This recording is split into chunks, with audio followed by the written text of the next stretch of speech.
లేడు అనేటువంటి జనం అనుకున్నారు. అవును అంతే. ఈయనే చేయగలిగినప్పుడు ఫస్ట్ టైం సీఎం అయినోడే చేయగలిగినప్పుడు ఆయన సీనియర్ ఎందుకు చేయగలిగారు? ఇండస్ట్రీ ఇది మిస్ అయింది, లాజికల్ మిస్ అయింది. అవును. రెండవది ఏంటంటే హేట్రేట్ పాలిటిక్స్ అన్నటువంటి దాన్ని ప్రజలు అంగీకరించట్లేదు, ద్వేషపూరిత రాజకీయాన్ని. 2019లో జగన్ అధికారంలోకి రావడానికి కారణం హేట్రేట్ పాలిటిక్స్. ఆంధ్రప్రదేశ్ ప్రజలు విభజన రాజకీయాలప్పుడు విసిగిపోయారు, అవమానించబడ్డారు, అవహేళన చేయబడ్డారు, మాటలు పడ్డారు. అందువల్ల హేట్రేట్ని యాక్సెప్ట్ చేయలే.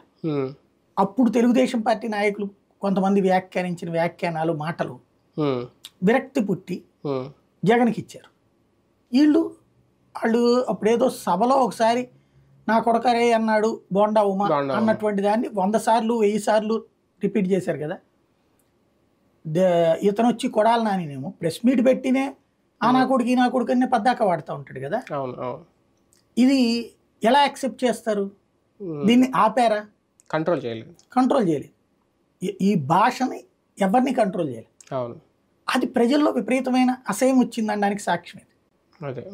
అంటే విధ్వంసము ఇవన్నీ నేను మాట్లాడాను, కానీ నోరు కంట్రోల్ పెట్టుకోకపోవడం అన్నట్టు. ఇప్పుడు ఫర్ ఎగ్జాంపుల్ బీజేపీ వాళ్ళు క్రిందసారి తమ పార్టీకి కాకుండా వైసీపీకి ఓట్లేశారు.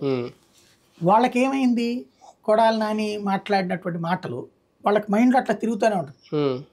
రథం పోతే రథం కట్టిస్తాం, విగ్రహం పోతే విగ్రహం